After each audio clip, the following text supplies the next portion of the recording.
Wild Root Cream Oil Hair Tonic and the new Wild Root Liquid Cream Shampoo present The Adventures of Sam Spade. Sam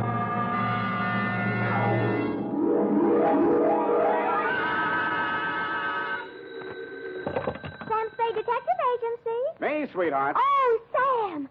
I'm glad you're back in town. So am I, Effie, so am I. Confidentially, I didn't think I'd make it. Confidentially, that is. Was it dangerous, Sam? I should say it was. Why, for the past 24 hours, I've been at it hammer and tongs over hill and dale, through shot and shell. It was enough to turn any ordinary man's blood to ice and his hair pure white. Oh, that sounds terrifying, Sam. I wish it had been only terrifying, Effie. It was blood-curdling, spine-chilling, hair-raising. I was bored. It was also rural and countrified. Well, what happened, Sam? Tell me. You've heard of the Mountains and the Coys? No. And the Boston Massacre? No. Custer's Last Stand? No. Well, put them all together, and they spell what I'll shortly be in to dictate, a report which I call, in a burst of clever literary plagiarism, The Farmer's Daughter Caper.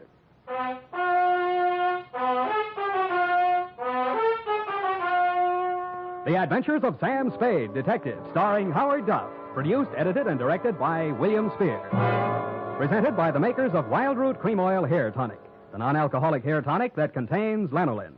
And now, with Howard Duff as Spade, Wild Root brings to the air the greatest private detective of them all in The Adventures of Sam Spade.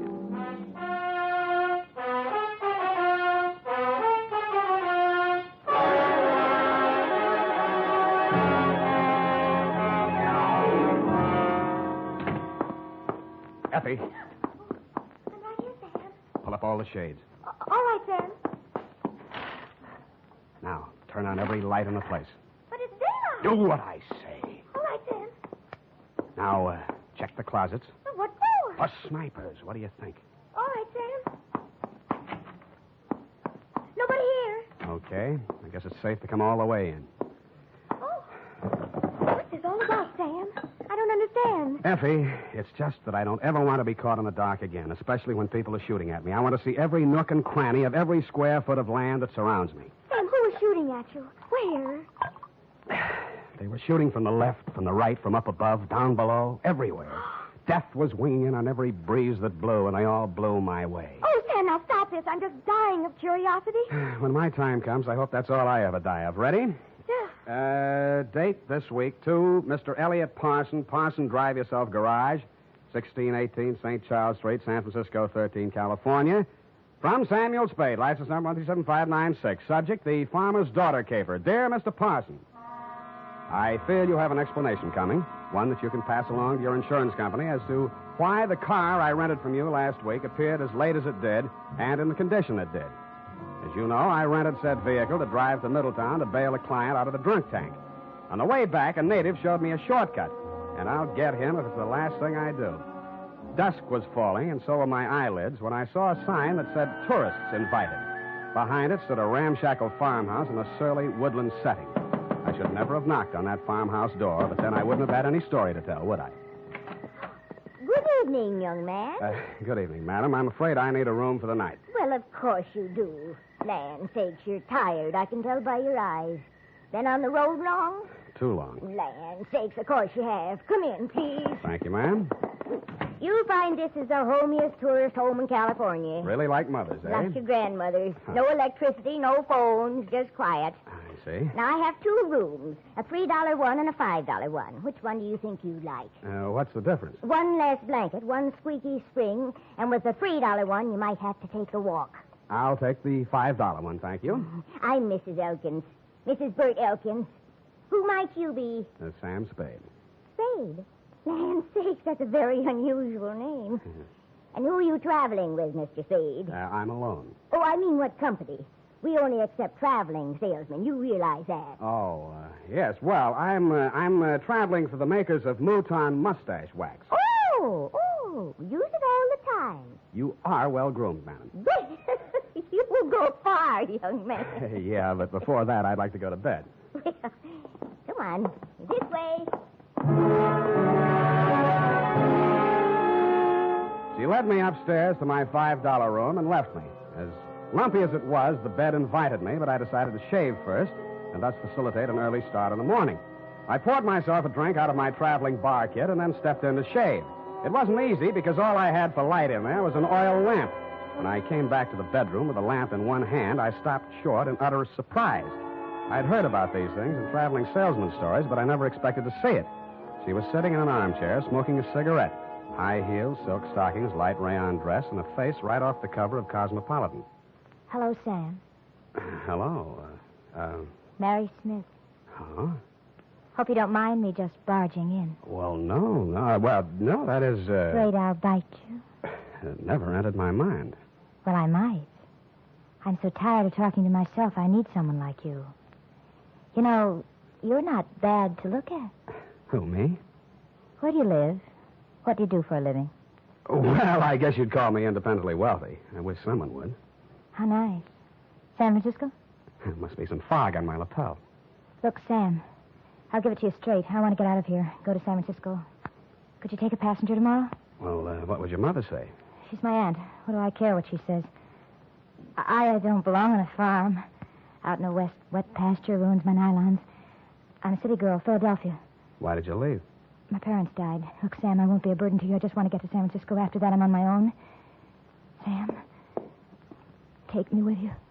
Please take me with you. You won't regret it. Well, what am I going to do with this lamp? Who cares?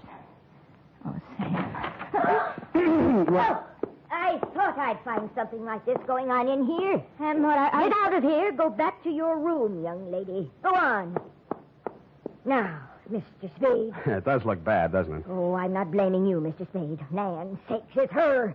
She ain't responsible for what she does. She's like this all the time. I see. Now, when I go out, you just lock your door. Just keep it locked. But, ma'am, this is a $5 room. A sleepless hour later, I heard something slide under my door. I looked and found it was a note that read, Mr. Spade, Sam, please unlock your door, and when the house is quiet, I'll come and see you. I'm desperate, terribly, terribly desperate. Don't leave me. Give me a chance to tell you what it's all about, please. Stupid me, I unlocked my door, dressed again, and waited. An hour and a half later, I heard my doorknob turning in the dark. The door opened quietly and quickly.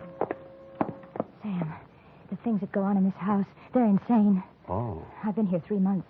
When my father died, I had no money, and because Aunt Maud was my only relative, I came here. And ever since I came, they never let me out of the house for more than an hour. They never let me see anyone or do anything. Why? I wish I knew.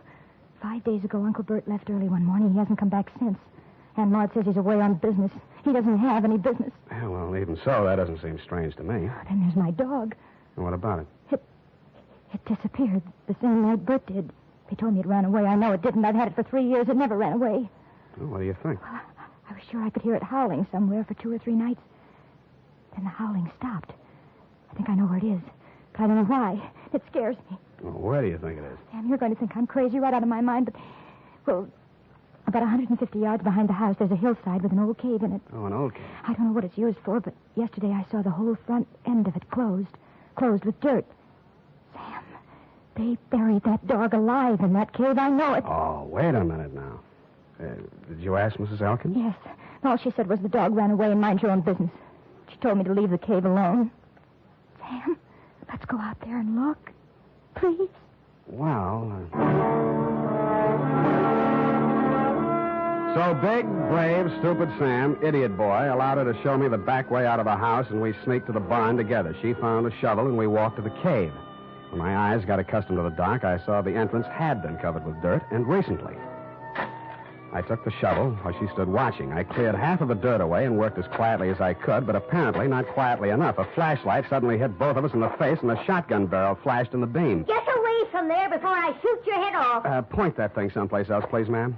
What do you think you're doing, mister? Digging. Mary, you get back to the house. No. Aunt Maud, I won't. Get back to the house before I count 3, or I'll put a load of buckshot right through you. Now, 1. Aunt Maud, my dog is in there. 2. All right, Now, Mrs. Elkins, suppose you put that gun down and tell me what this is all about. I got one thing to say to you, mister. Get in your car and get out of here, and don't waste any time doing it. But, madam... Your suitcase is in the car, and your $5 is with it. Yeah, but... Now get, or I shoot you as a trespasser. And I could do it, mister. Land sakes, I could do it. Now get. So I got, under guard, to my car. I got in and drove off. And Mrs. Elkins stood in the driveway with a shotgun still pointed at me until I was out of sight. I turned left at the first crossroad, parked the car, and cut through the woods back to the farm. I could see a light in the living room. Nobody was in or near the barn. And when I got to the cave, there wasn't a sound anywhere. I picked up the shovel I dropped and started digging again. 30 minutes later, the shovel broke a small hole through into that cave, and a stifling blast of fetid air rushed out, and something leaped out at me in the dark. And it wasn't the dog. It was a human hand on a human arm.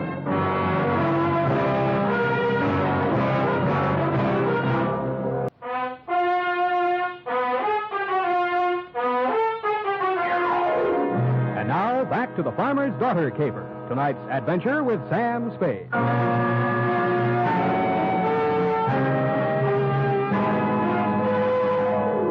night already full of surprises. I should have been ready for the next one, but I wasn't. The loose earth, which had blocked the entrance to the cave, suddenly fell away, and I fell with it.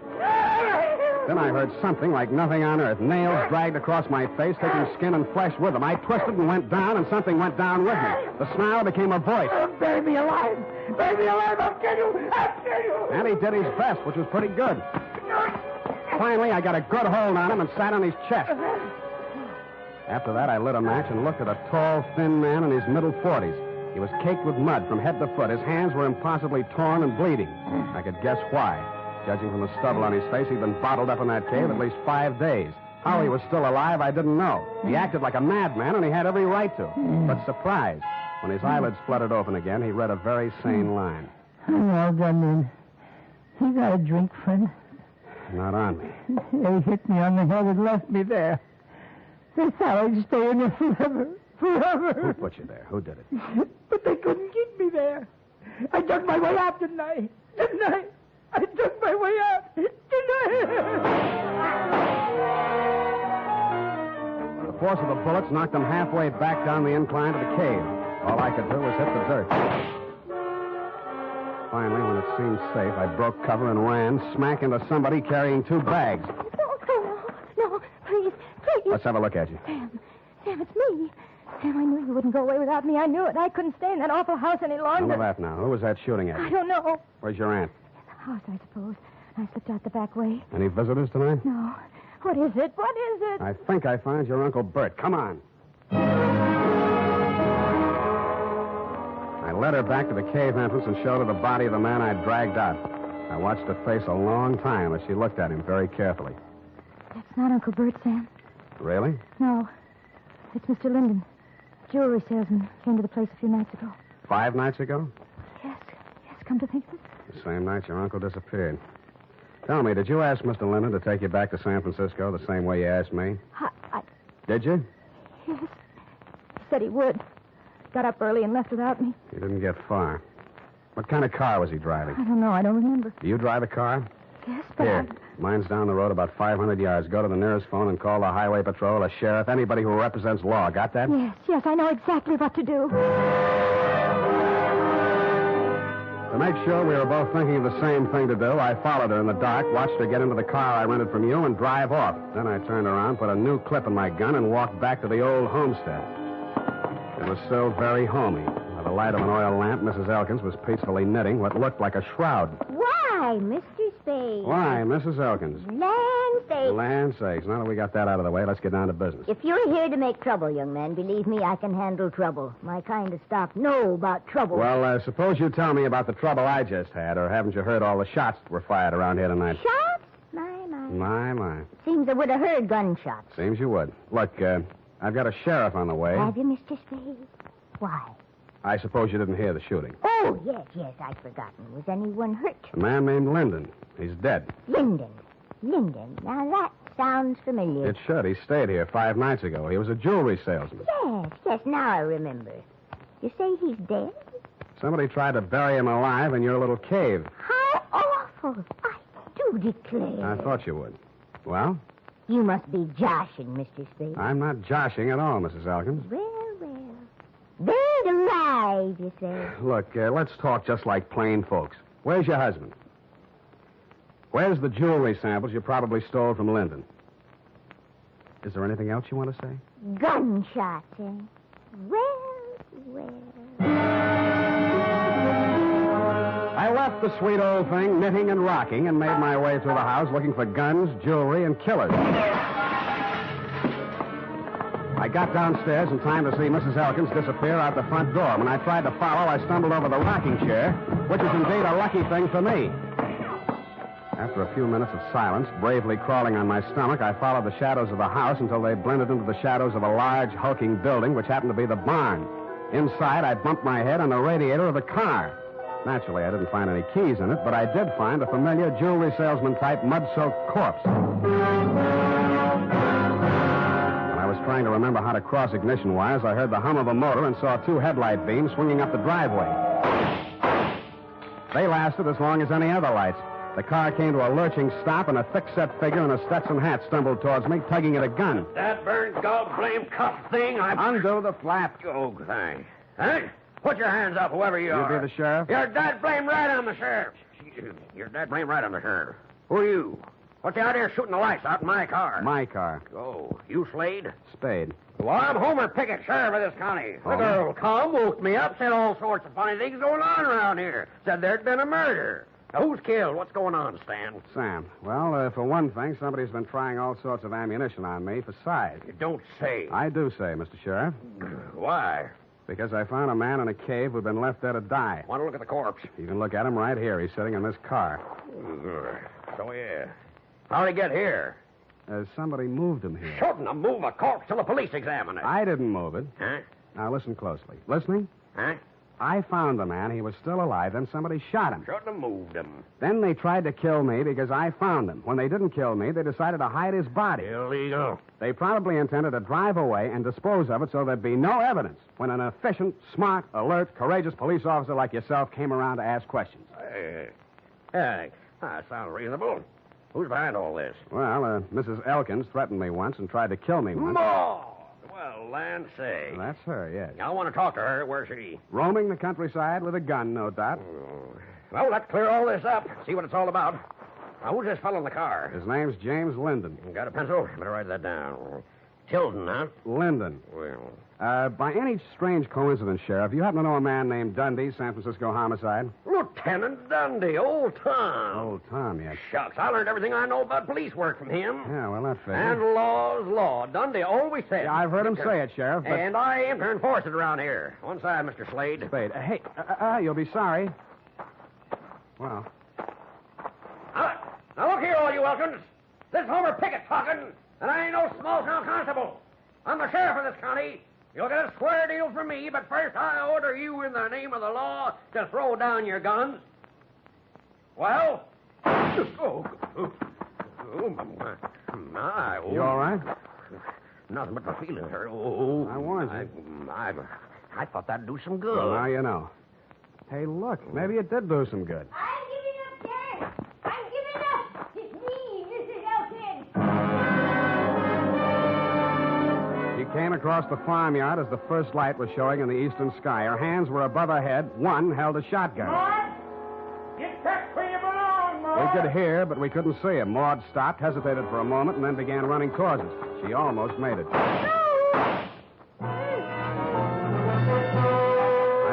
Drag her back, expecting any second to be the target for the night. There was a sudden and curious silence as I pulled her into the barn.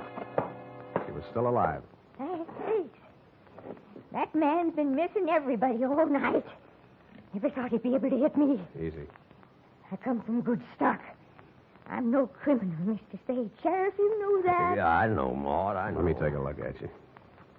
You'll be okay. No blame Bert too much. He wanted to have money once in his life. So when this man came along with all the jewelry, Bert went out of his mind. He put the man in the cave. And the dog, too. So the dog wouldn't call attention to him. And then he took the man's car, went into San Francisco to try to sell the jewels in the underworld. No luck, eh? Bert says they laughed at him. The jewels were just paste, samples. And he came back and found me at the cave, and he figured he had to knock us both off. I just stuck by him all the way. Now he's like a tiger that smelled blood. No telling what he'll do. We'll have to get help, Spade. Roadblocks, bloodhound. No, this is his land. He won't run. He'll hide here. Where? Why, in the cave. Well, I reasoned, one, that no matter how much a man loved his land, he was not going to let himself be trapped in a cave with only one exit. And two, it followed, therefore, that if he did hide in the cave, there was more than one way out, which the late Lyndon hadn't found. Sheriff Pickett volunteered to watch the front of the cave while I looked around for a rear exit. After a 20-minute search, which netted me nothing, I remembered the car parked inside the barn and how quickly Elkins had carried Lyndon's body to it. I went back there and took a look around. In a corner of the barn, I found a trail of dirt leading to a bale of hay. When I moved the bale, I found, you guessed it, a trap door. I pulled it open, caught a familiar whiff of used-up air, and lowered myself into a black hole that turned out to be a passageway. I cautiously made my way forward in the darkness for a few yards. Who is it? Who is it?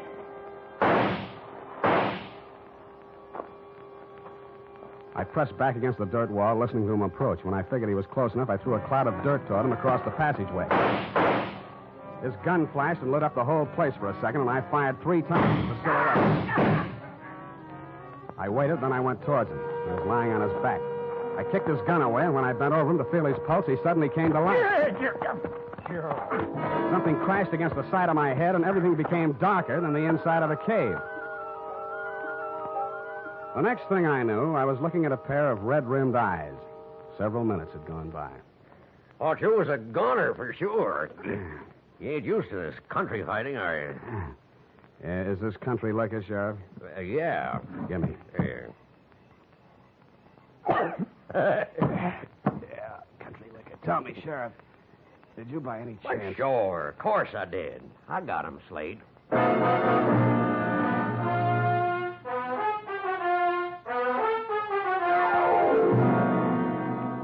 Period and a report. Sam, Hmm? do you mean to tell me you let a little country sheriff outdo you? Well, Effie, Homer Pickett's coming up for re-election next fall, and besides, you might think I was egotistical if I told you how it really ended. But your reputation. You're the greatest private detective of them all. And so I can afford to be generous. Now, not another word. Scoot, type that up.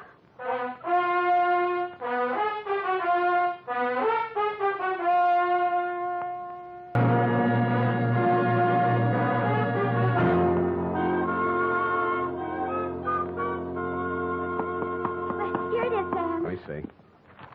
Let's see here. F, you rewrote the ending. I had to, Sam. You're much too modest. And Sam Spade, with a knot of cold fury in the pit of his stomach, a vindictive fire in his eyes, stepped wearily over the loose rocks on the cave floor to do battle with the thing that loomed up in the darkness ahead. Mm-hmm. The thing's roar filled the night with terror. But Sam Spade, dauntless and knowing not fear, stepped up to the monster, laughed in its hairy face, and with one quick convulsion of his powerful shoulder muscles, dropped the thing in its tracks.